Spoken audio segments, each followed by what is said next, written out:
வணக்கம் பிள்ளைகள்.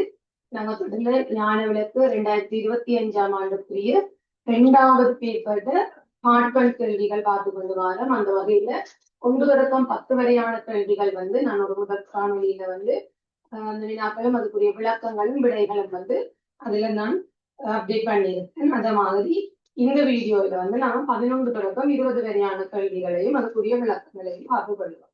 சரிதானே? ஓகே, உங்களை பேப்பர் தேவைன்னா டிஸ்கிரிப்ஷன்ல இருக்கிற வாட்ஸ்அப் சேனல்ல ஜாயின் ஆகி கொண்டீங்கன்னா அந்த பேப்பரை நீங்க பிரிண்ட் அவுட் எடுத்து கொள்ளலாம்.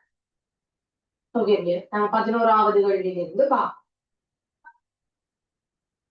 பாருங்க. 11வது கேள்வி.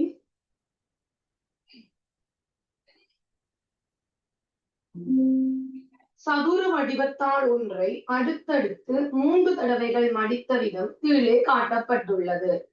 இத்தாளை மீண்டும் பிரிக்கும் போது எத்தனை சமமான பகுதிகளாக பிரிக்கப்பட்ட பிரிவுகள் தெரியும்? சரி, ஒரு சதுர வடிவான தாள்ல ஒன்று அடுத்து இப்படி மடிச்ச விதம் தரப்பட்டுள்ளது. சில வெடிலங்களுக்கு ஆல்ரெடி ஒரு மடிப்பு இருக்கு. இந்த இதுல மடிச்ச ஒரு மடிப்பு இருக்கு. இப்ப உங்களுக்கு நாங்கள் இவருக்கு மேல இவரை வச்சு மடிச்சோம்னா திருப்பி இதுல ஒரு மடிப்பு போடுறாங்க. அப்ப இதுல மடிப்பு போடுறோம்னா ஏற்கனவே நாங்கள் மடிச்சு இப்ப எங்களுக்கு 2ஆ மடிஞ்சிருக்கு. அப்ப நாங்கள் இதுல ஒரு மடிப்பு விழுந்தா பிள்ளையாள் கட்டாயம் என்ன செய்யும்? இங்கேயும் ஒரு மடிப்பு விழும். எங்களுக்கு 2 துண்டு தானே, அப்ப இங்கேயும் ஒரு மடிப்பு விழும். இப்ப அதான் என்ன செய்ய போறோம்? அதையும் மடிக்கிறோம்டா. இது மடிச்சு 2 துண்டா இருந்தது. இவரு நாங்க மடிக்க எப்படி மடிக்க போறாருண்டா இவருக்குள்ள 4 துண்டுகள் இருக்கும்.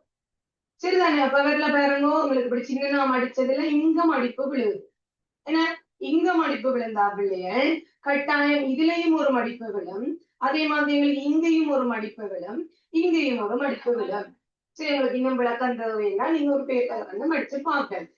சரிதானே? அப்ப எத்தனை பிரிவுகள் தெரியும் என்றதை பார்க்க. இவருங்க 1 2 3 4 5 6 7 8. சரி, அப்ப உங்களுக்கு எத்தனை பிரிவுகள் தெரியுமெண்டா அங்க 8 பிரிவுகள் தெரியும். சரி, அப்ப எங்களுக்கு அந்த பண்ணவர்களை மடிச்சு பார்த்து செய்யறது கஷ்டம். நீங்க செப்பனையில யோசிக்கணும். இது வேற முதலாவது மடிப்புல நாங்க அப்படி மடிக்கிறோம்டா அதுக்கு 2 பேர் இருக்கீங்க. இதுக்குள்ள 4 பேர்.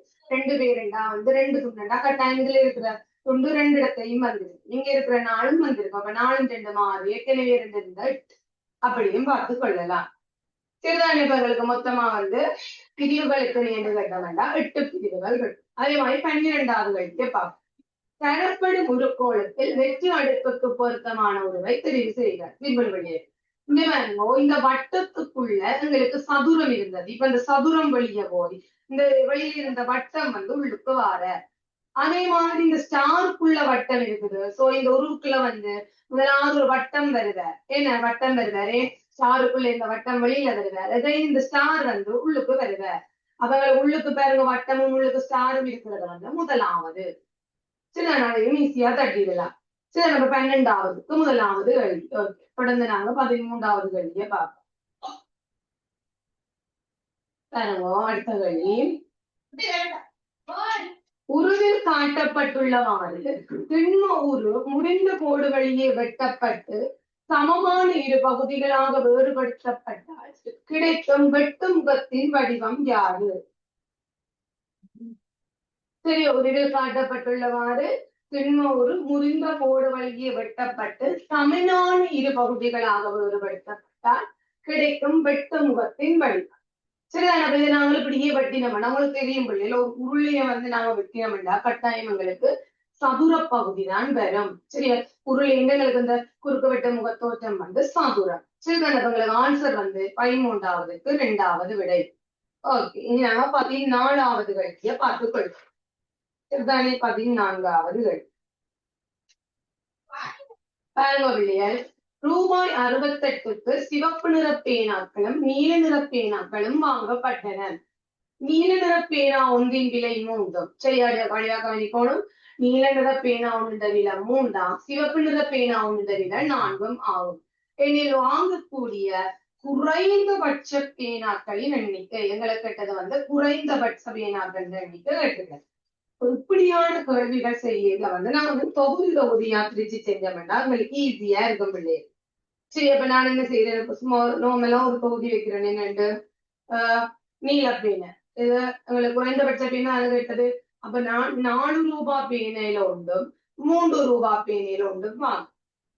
சரிதானே? 4 ரூபாய் பேனையில உண்டு 3 ரூபாய் பேனையில உண்டும் வாங்குறேன். எங்களுக்கு டோட்டலா பாத்தீங்கன்னா 4 3 ஒரு செட்டுக்கு சரி ரெண்டையும் ஒரு செட் ஒரு தொகுதியா 7 ரூபாய் முடியும். சில நான் 68 ஏழால பிரிச்சுனண்டா பிள்ளைகள் இப்படி என்னால 9 செட் வாங்க முடியும். 7 9 வந்து 63. அவங்களுக்கு 68ல 63 போனா 5 மீதி. அந்த 5ல திருப்ப நாங்கள் என்ன செய்யலாம்? ஒரு 4 ரூபாய் திருப்ப நாங்க என்ன செய்யாமட்டா ஒரு 4 எங்களுக்கு 5 ரூபாய் தானே மீதி. அதுல திருப்ப நாங்கள் ஒரு 4 ரூபாய் ரெட்மெண்ட் வந்து என்ன செய்யலாம்? வாங்கி கொள்ளலாம். சரி நமக்கு மீதமா வருது. அங்க சொன்னவே என்னண்டு 68 ரூபாய்க்கும் வாங்கின. அப்ப எங்களுக்கு 68 ரூபாய்க்கே வாங்க போயிருக்கிற வந்து எங்களுக்கு கட்டாயம் என்ன செய்யுது? மீதியிலையும் வேணும் வாங்க வேண்டி வருது. அப்ப இப்படி தொகுதி ஆக்க இன்னொரு தொகுதி ஆகுவோம் இல்லையே. சரியா? இன்னொரு தொகுதி ஆகுவோம் என்ன வேண்டாம். இப்ப நான் இன்னொரு தொகுதி ஆக்க போறேன். 4 ரூபாய் குறைந்தபட்சம் வாங்கணும்னா கூடிய விலையில நிறைய வாங்கினாத்தான் குறைந்தபட்சம் வரும். ஏன்னா வேலைகள் தண்ணி கூடிய விலையில வாங்கினாத்தான் உங்களுக்கு குறைய வரும். அது உங்களுக்கு தெரிஞ்சிருக்கும். சரியா? நான் இந்த செட் இப்படி ஒரு செட் பண்றேன். 2 சிவப்பு பேனாவும் ஒரு நீல பேனாவும் 2000 பேருங்க ஒரு சிவப்பு பேனா 4 2 சிவப்பு பேனா 8 ரூபாய். அதே மாதிரி நீல பேனா 3 ரூபாய். அப்ப 8 3 எனக்கு 11. சரி அப்ப எனக்கு இதுக்கு வந்து 11 ரூபாய் முடிய போகுது. சரி நான் 3 பேருக்கு இந்த 3 கூடிய ஒரு செட்டுக்கு 11 ரூபாய் முடியும். அப்ப நான் 68 நான் 11ஆல வகுத்துனண்டா பிள்ளைகள் 11 6 66. சரி அப்படின்னா 6 செட் வாங்க முடியும். 11 6 66. அப்ப நான் பாருங்க 68ல இருந்து 11 6 66 தானே 66 கழிச்சுனண்டா எனக்கு மீதி 2 ரூபாய். 2 ரூபாய்க்கு எங்களுக்கு எந்த பேனையுமே வாங்க முடியாது. சோ இப்படி 6 செட் வாங்கலாம். அப்ப பாப்போம் ஒரு செட்டில பார்த்தோம்டா பிள்ளைகள் எங்களுக்கு ஒரு செட்டில வந்து 3 பேனை வாங்குறோம். ஏன்னா 2 எங்களுக்கு ஒரு செட்ல வந்து 3 பேனை வாங்குறோம். சரிதானே? அப்ப 3 பேனைடா மொத்தம் 6 செட். அப்ப 3 18. அப்ப நாங்க குறைந்தபட்ச எண்ணிக்கை வந்து 18. சரிதானே? அப்ப இதை விட குறைய வரும்போது சரி இன்னொருக்கா டவுட்ல நாங்க என்ன செய்யலாம்? இன்னொருக்கா போட்டு பார்த்தோம்டா 4 4 இன்னொரு 4 போட்டு பார்த்தோம். நீங்க அதுக்கப்புறம் எந்த எண்களை போட்டு பார்த்தோம்னாலும் எங்களுக்கு வகுக்கேக்க வந்து மிகுதி வந்து அதிகமா இருக்கும். சரிதானே? அப்ப மிகுதி வந்து அதிகமா இருக்கும். அப்ப அந்த விட வரா. சரி அப்ப நான் என்ன செஞ்சேன்? தொகுதி தொகுதியா பிரிச்சுனான். ஒரு தொகுதியில 2 சிவப்பு பேனையும் ஒரு நீல பேனையும் வாங்குறேன். சரி 2 சிவப்பு பேனையும் ஒரு நீல பேனையும். அப்ப 4 4 8 3 ஒரு செட்டுக்கு 11 ரூபாய் முடியுது. அப்ப 68 ரூபாய் முடிஞ்சபடியா நான் 18ஆல பிரிச்சுனான் பிள்ளையே. அப்ப 11 6 66 6 செட் வாங்கியிருப்பேன். மீதி 2 ரூபாய்க்கு எதுவுமே வாங்கிடல. அப்ப ஒரு செட்ல 3 பேனைடா 6 செட்ல 18 பேனைகள். சரிதானே? அதே மாதிரி 15வது கேள்வியை பார்த்துக் கொள்ளுங்க. குறித்த ஒரு மாதத்தில் வரும் 6ஆம் தேதியும் 27ஆம் தேதியும் ஒரே கிழமை நாளாக இருக்கும் போது அது உங்களை எல்லாருக்குமே இந்த கலந்தர் கல்வி தெரிஞ்சிருக்கும். ஒரே நாள் இருந்தா நாங்க வேலை கூட்டி பாக்குறது என்ன ஒரு எக்ஸாம்பிளுக்கு 6ஆம் தேதி திங்கள் என்றா 6 மேலும் 13 திங்கள் 13 மேலும் 20 திங்கள் 20 மேலும் 27 திங்கள் என்ன அப்படி ஒரே நாளாக இருக்கும் போதாம் அதே மாதத்தில் வரக்கூடிய வேறு ஒரு கிழமை நாளை சரியாக திகதி. அப்ப நாங்க ஈஸியா அப்படியே வச்சு தட்டுவோம். 4 25 அப்ப இதுல 6 27 தந்தார். 6ல 2 போனாத்தான் 4. அப்ப 27ல 2 போனா 25 எங்களுக்கு சரியா வருது. சரியோ? 2வது விடையின் வேற அணுவாகம் 3 26. 6ல 3 போனா 3. ஆனா 27ல 3 போனா உங்களுக்கு 24. ஆனா இங்க 26 இருக்குது. இல்லாட்டி நீங்க எப்படியும் பார்க்கலாம். 3ஆம் தேதி எல்லாரும் ஏறினா 3 மேலும் 10 அதே கிழமை 10 மேலும் 17 அதே கிழமை 17 3 24 தான் அதே கிழமை வரும். இந்த விட வரா அப்படியும் பார்க்கலாம். எந்த முறையிலையும் பார்த்துக் கொள்ளலாம். சோ உங்களுக்கு 15ஆவதுக்கு முதலாவது விட. சரிதானே? அதே மாதிரி 16வது கேள்வியை பார்ப்போம். முரளி ரூபாய் 600 கொடுத்து சில ஆப்பிள் பழங்களை வாங்கி அவற்றை அதே நாளில் சயந்தனுக்கு சரி வடிவாக வைக்கணும். அவற்றை அதே நாளில் சயந்தனுக்கு ரூபாய் 720க்கு விற்றான். சரி அப்ப வடிவாங்களா நாங்க கேள்வி வாசிக்க விளங்கி கொள்ள வேணும். சரிதானே? அவங்க முரளி வந்து 600 ரூபாய் கொடுத்து கொஞ்சம் ஆப்பிள வாங்குறாராம் பிள்ளை. சரி வாங்கிட்டு அதே நாள்ல சயந்தனுக்கு 720 ரூபாய்க்கு விற்கிறாரா. சயந்தின் ஒரு ஆப்பிள் பழம் விற்பதால 10 ரூபாய் லாபம் பெறக்கூடியவாறு எல்லா பழங்களையும் 840 ரூபாய்க்கு விற்றவர். சரியோ? முரளி வாங்கிய பழங்கள் எத்தனை? சரியோ? நல்லவர்கள். சரியோ? முரளி வாங்கின பணம் 600 ரூபாய். இதுல வந்து விட சரிதானே? அதே நேரம் சயந்தன் வாங்கின பணம் அந்த அவன் கொடுத்து வாங்கிய காசு 720. சரி, முரளி 600 ரூபாய் கொடுத்து வாங்குற. ஆனா சயந்தன் 720 ரூபாய் கொடுத்து வாங்குற. அதே நேரம் சயந்தன் 720 ரூபாய்க்கு வாங்கிட்டு பிள்ளையாள் 840 ரூபாய்க்கு விற்கிற. சரி, 720க்கு வாங்கிட்டு 840க்கு விற்கிற. அப்ப நான் இப்ப என்ன செய்ய போறேன்டா, சயந்தனுக்கு மொத்தமா எவ்வளவு லாபம் என்று காண போறேன். ஏன் சயந்தன் வித்தது எங்களுக்கு 840 ரூபாய்க்கு, ஆனா முரளிட்டு இருந்த வாங்கினது 720 ரூபாய்க்கு. அப்ப நான் 840ல இருந்து 720 கழிச்சா அவருக்கு மொத்தம் எவ்வளவு லாபம் என்று தெரியும். சரிதான். இப்ப 0ல 0 போனா 0, 4ல 2 போனா 2, 8ல 7 போனா 1. அப்ப மொத்தமாவே அவருக்கு 120 ரூபாய் லாபம். சரி, ஆனா அவருக்கு ஒரு பழம் விற்பதால கிடைச்சது 10 ரூபாய். அப்ப நான் 120 10ஆல வகுக்கிறேன் பிள்ளைய. வகுத்தா 5க்கு 12 120. அப்ப மொத்தம் 12 பழம் வித்திருந்தா தான் அவருக்கு 120 ரூபாய் லாபம் வந்திருக்கும். சரி, அப்ப சயந்தன் வித்த பழங்கள் எவ்வளவு சொல்லு? சயந்தன் விற்ற பழங்கள் 12. அப்ப சயந்தன் முரளிட்ட வாங்கின பழம் எவ்வளவா இருக்கும்? 12. முரளி 600 ரூபாய்க்கு 12 பழம் வாங்கி, அதே 12 பழத்தை சயந்தன் 720 ரூபாய்க்கு வாங்கி 840 ரூபாய்க்கு அதே 12 பழத்தை விற்கிற. எங்களுக்கு மாறுபடும் பழங்கள் எண்ணிக்கை வேறுபடும் என்பது தெரியும். அப்ப மொத்தம் 12 பழங்களை விற்கிறதாலதான் அவருக்கு ஒரு பழத்திலிருந்து 10 ரூபாய் லாபம் கிடைத்திருக்குது. 16வது 3வது விடை. சரி, அதுவும் ஈஸி. அதே மாதிரி 17வது கேள்விய அருகில் முட்டை வியாபாரி ஒரு வாத்து முட்டைகளையும் கோழி முட்டைகளையும் வெவ்வேறு கூடைகளில் விற்பனைக்காக வைத்துள்ள விதமும் கூடையில் உள்ள முட்டைகளின் எண்ணிக்கையும் காட்டப்பட்டுள்ளது. சரி, ஒரு வியாபாரி வாத்து முட்டையை வச்சிருக்கிற, கோழி முட்டையை வச்சிருக்கிற, ஆனா வேற வேற கூட்டில, அதாவது வேற வேற பாஸ்கெட்டு தான் வச்சிருக்கிற. சரியா? வாத்து முட்டை ஒரு பாஸ்கெட்டுக்கு, அதே மாதிரி எங்களுக்கு கோழி முட்டை இன்னொரு பாஸ்கெட்டுக்கு வச்சிருக்கிற. இவ்வியாபாரி கூடையில் ஏதாவது ஒரு கூடையை முழுமையாக விற்று எஞ்சியுள்ள கூடைகளில் உள்ள முட்டைகளின் எண்ணிக்கையை விட கோழி முட்டைகளின் எண்ணிக்கை 2 மடங்காக இருக்கணும். நீங்க வாத்துன்றது தரப்படையில வாத்துதான் விளங்கி. சரி, வாத்து முட்டைகளின் எண்ணிக்கையை விடவாம் கோழி முட்டைகளின் எண்ணிக்கை 2 மடங்கா. சரி, இந்த 5 பாஸ்கெட்லயுமே பிள்ளைகள் ஏதோ ஒரு பாஸ்கெட் ஃபுல்லா இருக்கிற முட்டைய வித்துட்டேன். வித்தோன்ன எஞ்சி இருக்கிற மாத்து முட்டைகள் எண்ணிக்கையை விட கோழி முட்டைகள் எண்ணிக்கை 2 மடங்கா. சரி, இதுல எங்களுக்கு படத்திலேயே ஒரு பாஸ்கெட்டுக்கும் எத்தனை முட்டை இருக்குன்னு தந்திருக்கு. சரி, அப்ப வேறங்கோ ஏனி ஒரு கூடை முட்டை விற்றபின் எஞ்சியுள்ள கோழி முட்டைகள் உள்ள கூடைகளை காட்டுவது. அப்ப நாங்க ஒரு பாஸ்கெட்டை விற்கிற, அதுக்கு பிறகு எஞ்சி இருக்கிற மாத்து முட்டைகள் 2 கூடையில இருக்கிற மாத்து முட்டைகள் எண்ணிக்கை டபுள் மடங்கு தான் கோழி முட்டை. சரி, இது நீங்க இதுல விடைய வச்சு கட்டலாம் இல்லாட்டி. சரி, அப்ப கோழி முட்டைகள் எண்ணிக்கை எது கேட்டா ஒன்று விடைய வச்சு கட்டலாம். சரி, அப்ப நான் விடைய வச்சு கட்டி சொல்லித்தாரு.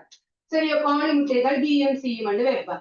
சரியா? பி எங்களுக்கு 6 பிள்ளைகள், சி 14. அப்ப கோழி முட்டை 14 6 20. வாத்து முட்டை 20 நேரம் வாசியா இருக்கும். கோழி முட்டை டபுள் மடங்கு இல்லோ. அப்ப எங்களுக்கு வாத்து முட்டை 10 இருக்கு. இதுல எல்லாமே இந்த பிஏ சிஏ தவிர மீதி 3மே 10 விட பெரிய எண்கள். அப்ப எந்த 2 கூட்டினாலும் எங்களுக்கு 10 வராது. என்ன பிள்ளைங்க, முதலாவது ஆன்சர் வராது. அப்படி கட்டிட்டு போகும். அதே மாதிரி எடுத்து பார்த்தா டியும் ஈயும். ஓகே, டியும் ஈயும் கோழி முட்டையா. டி 23, இ 29. சரி, அப்ப நான் கூட்டுறேன் பிள்ளை 23ஐயும் பாருங்க 29ஐயும் கூட்டுறேன். சரி, 9 3 12, 2 எழுதி ஒரு மிச்சம் 2 2 4 3 5. சரி, அப்ப கோழி முட்டை 52. இப்ப நான் இந்த 52 2ஆல வகுக்கிறேன். வகுத்தாங்கள மாத்து முட்டை வரும். என்ன பிள்ளைய வகுத்து பாத்தீங்களா? நேர வகுத்து போடுறேன். நீங்க வகுத்து பாத்தீங்களா 26 வருவோம் மாத்து முட்டை. சரி, அப்ப ஏதாவது 2 பாஸ்கெட்டை கூட்டினா எங்களுக்கு 26 வருவோம். வா, சரி, அப்ப 2 பாஸ்கெட்டை கூட்டினா எங்களுக்கு சரி 26 வருமோன்னு வா. சரி அப்ப எங்களை பார்க்க வேண்டாம் பிள்ளைகள் எங்களுக்கு இதுல டியும் ஈயும் ஏன்னா அப்ப எங்களுக்கு இங்க வர 14 12 கூட்டினா எங்களுக்கு 26. அப்ப சரியா வருது. அப்ப எங்களுக்கு ஏயும் சியும் வந்து என்னடா இருக்கும், வாத்து முட்டைகளா இருக்கும். டியும் ஈயும் வந்து கோழி முட்டைகளா இருக்கு. அப்ப விற்கப்பட்டது வந்து எங்களுக்கு எந்த கூட பிள்ளைகள், விற்கப்பட்ட கூட வந்து எங்களுக்கு இது 6 கூட தான் விற்கப்பட்டதா இருக்கு. சரி அப்ப நாங்கள் 6 வித்தா மீதியா இருக்கிறது வந்து மற்றதுக்கு டபுள் மடங்கா வருது.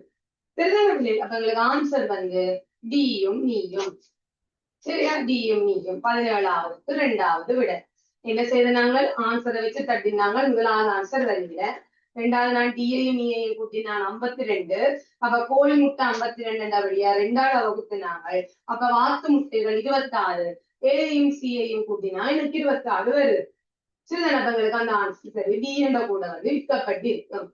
சரிதானே? ஓ ஐ ஹோப் எல்லாருக்குமே விளங்கி இருக்கும்னு நினைக்கிறேன். ஓ அதே மாதிரி 18வது கேள்வி. சரியாவிலே 18. நீங்க பேப்பரை செய்து பார்த்துட்டு செய்துட்டு திரும்ப இந்த சேனல்ல வீடியோஸ் பார்த்தா உங்களுக்கு யூஸ்ஃபுல் பண்ணி. சரி எல்லாரும் செய்து பார்த்தது நல்லது. 18வது கேள்வியை பாருங்க. சம அளவான தீக்குச்சிகளை கொண்டு உருவாக்கப்பட்டுள்ள சதுரங்கள் கீழே காட்டப்பட்டுள்ளன. இவற்றுள் குறைந்தபட்சம் எத்தனை தீக்குச்சிகளை அகற்றுவதன் மூலம் சம அளவான 5 சதுரங்களை பெற முடியும்? வடிவா பார்க்கணும். சரியோ, குறைந்தபட்சம் எத்தனை தீக்குச்சிகள்? அப்ப நாங்கள் குறைந்தபட்சம் நீக்கிறதா பார்த்தா இங்க வரும்போது நான் எப்படி 5 சதுரம் சூஸ் பண்ணேன்டா, இங்க வரும்போது இந்த சதுரத்தை நான் எடுக்கிறேன்.